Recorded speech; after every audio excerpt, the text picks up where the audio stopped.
what is the Canadian Union? And this is how it can get a little bit tricky. It's difficult to say when it's a good time to join the union, and we can kind of decide what we want to do and if we want to be union or non-union. 1, 2, 3, let's switch this up.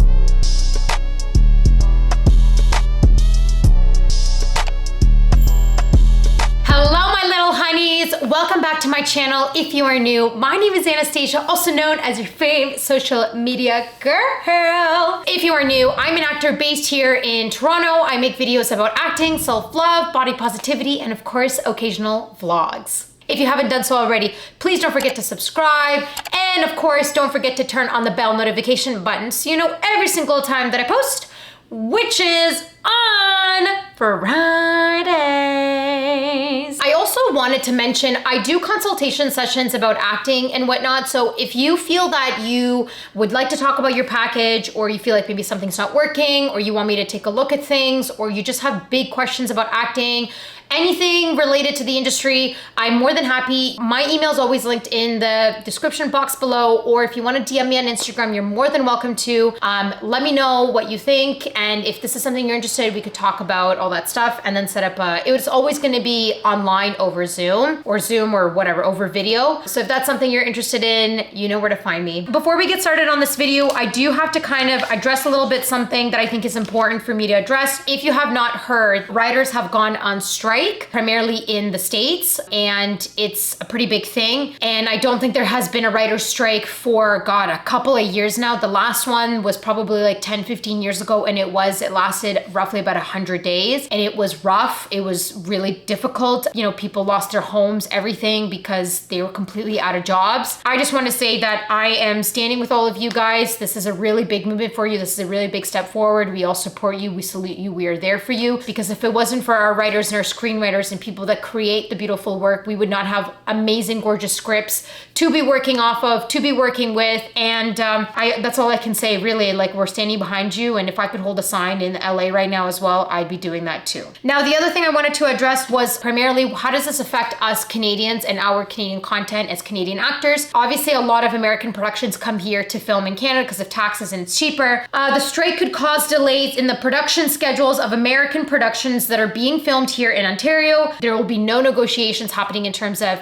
if we want to change a line, a comma, this and that. There's no writers on set anymore to make these decisions. The other thing is that there will be an increase of Canadian content, which it's kind of screwed up, but it's like a silver lining for us.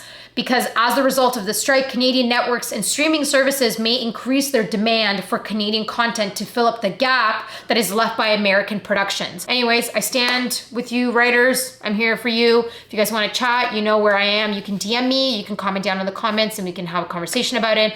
But big love and big hugs to all of you. So today's video, as we can tell by the title, is going to be about unions, all about the Canadian Union. What is it? Who are they? I am not going to talk about the American Union in this video because it is literally totally different than what the Canadian is. I'm going to talk about specifically about the Canadian Union so we can get all of that out of the way.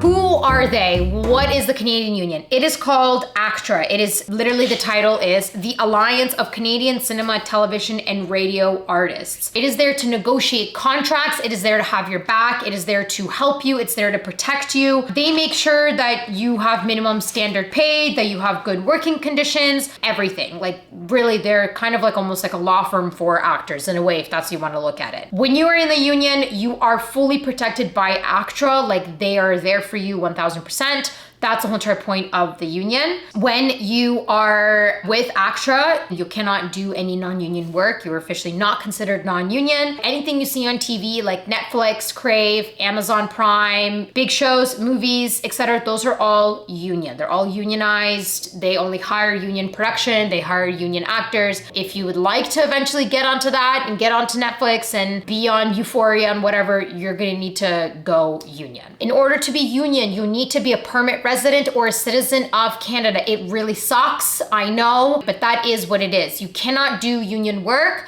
You cannot be a part of the union if you're not a permit resident or a citizen of Canada. So please remember that. Union does scale throughout the entire like all of Canada. So if you are union in Toronto, you're also going to be union in British Columbia, in Saskatchewan and Alberta. The only province that kind of has their own union, there is an ACTRA in Montreal, Quebec. They have another one. It's called UDA, I believe. It's Union des Artistes. That is specifically for French actors in Quebec that are Quebec like residences. But if you are coming in as an English actor, like an Anglophone, you would be still part of ACTRA in Montreal shooting what you're shooting in Quebec. So the way it works is that you have 3 credits. You can either be union, apprentice, or non-union. Non-union obviously means that you're not part of the union at all whatsoever. Apprentice is when you have 1 credit or 2 credits. And then full union is when you have booked your 3rd credit. So you've done all 3 credits and now you're officially full union. When you continue booking your 4th credit, 5th, 6th, 7th, 8th, 9th, 100th, 200th, you're always just gonna remain full union. Nothing changes after that. So in order for you to become apprentice is what it would be, union, you need to book union gigs. So you would be auditioning for union stuff and then that's how you end up getting on the union. If you book it, you then would get notified through your agent, you'd fill out the paperwork, ACTRA contacts you, you go through this whole thing, you pay them, blah, blah, blah. So that's kind of how you become union. The fee is not a lot. When I became apprentice, I believe I pay like $120 a year. Now, when you become full union, you end up having to pay the entire amount. And I think it's like, from what I could be mistaken, so do not come at me for this, but I think it's something like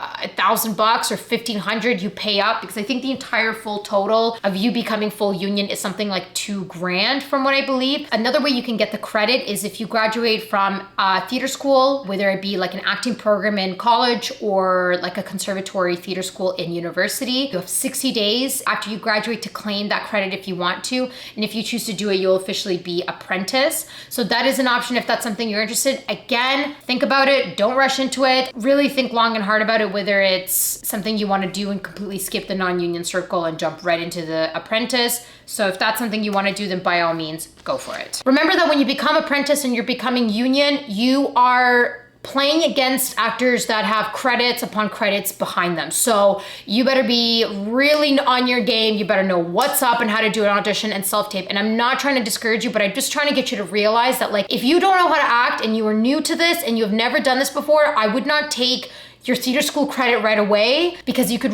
really screw yourself over and mess up. And casting directors in the union world, like, they're not patient with this kind of stuff. Now, in terms of auditions, and this is how it can get a little bit tricky, when a casting director is casting something that is union, what they do is, by union standards, they have to have a specific amount of union actors audition in order to fill the union requirement gaps of how many actors need to be on the production. So I think there has to be like 85% or 90% of actors on set have to be union. If they do not find anyone that is union, they can then open up their circle to non-union members. So that's why when you are non-union, you will not get as many union auditions as you would when you are apprentice or union, because the regulations of the ACTRA union, you have to fulfill a requirement number of actors that are part of the union auditioning, and you have to have the number of those also booked on set as well. If you're non-union and your goal is to become union, please don't get discouraged if you're getting like maybe 1 union audition a month. Your agent might be trying to put you out there for absolutely everything that's union, but they have to fill that number first. And sometimes they will find all the actors that they need that's union, so then they don't even need to open up the circle for non-union. So it is a little bit of a slow. It's not as easy to get into the union. It's a bit harder. Now, another situation is once you become apprentice, and then if you become union, you cannot do anything that's non-union whatsoever. You're not allowed to. So that's the one thing where a lot of people have asked me, like, is it better to be part of the union or not? I think it depends. I think it depends on where you're at in the status of your career. I mean, yeah, I think eventually if you want to do the big name brand stuff, you're gonna need to be union because, well, I mean, when you book something that's union, but you want to be non-union working on the union set, what's gonna happen is that the set, the production will have to pay a huge fee to the union, asking permission to have a a non-union actor stay non-union but still be filming on the set. You, as a non-union performer, will also need to pay the union fees, and they could be quite hefty depending on the role and what you're playing. You might literally be paying $2-3 grand to the union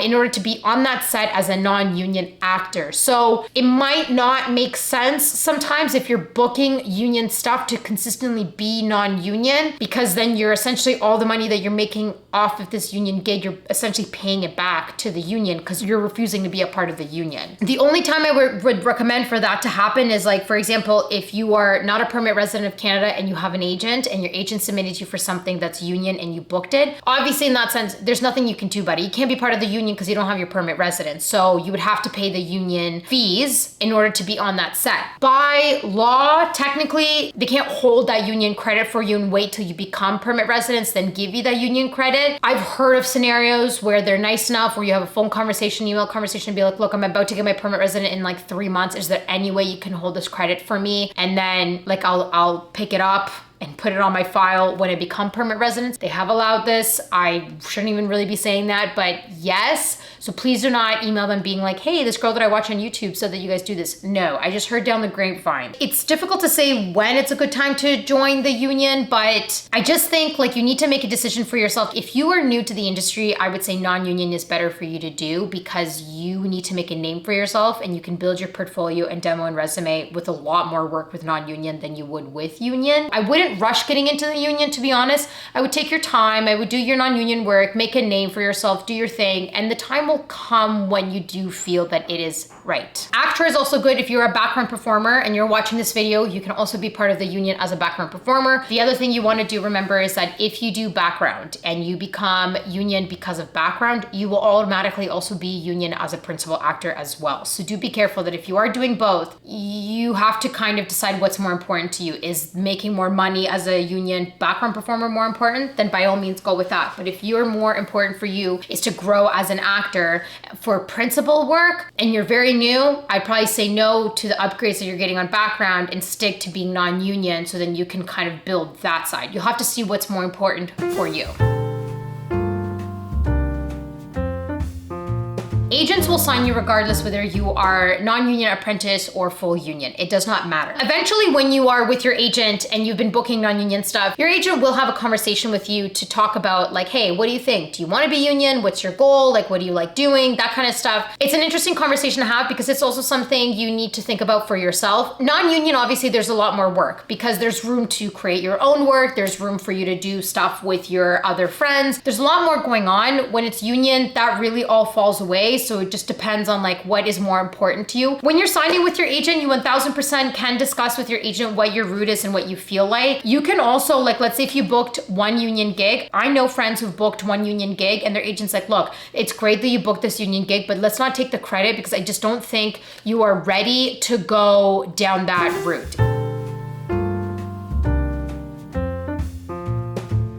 Pros and cons. If you don't have an agent and you want to become union, I wouldn't recommend it because you actually can't find union gigs on your own. The pros of being part of an agent, not an agent, oh my God, what am I saying? Part of the union is that obviously it's the bigger project. It's the Netflix, it's network stuff, it's Crave, it's HBO. Obviously higher pay, better pay, good working conditions, etc. Non-union is more work, longer hours. Some of the non-union projects I've done have great working conditions and some of them I've done, it was atrocious. So it's a bit of a hit or miss. When you are in the union world, it's very precise. They'll literally exactly tell you, we need it to be of this kind of descent, with this kind of built of a body, with this height, with this eye color, with this hair color, and blah, blah, blah. You will get less auditions, but they're much more specific to your look and your talent and who you are. When I was non-union, they would do literally, they were cattle calls. Like they'd be like filming a commercial and they'd be like, we need a female who's in her mid-20s, blonde hair. And you'd walk in and it would just be every single female in the city of Toronto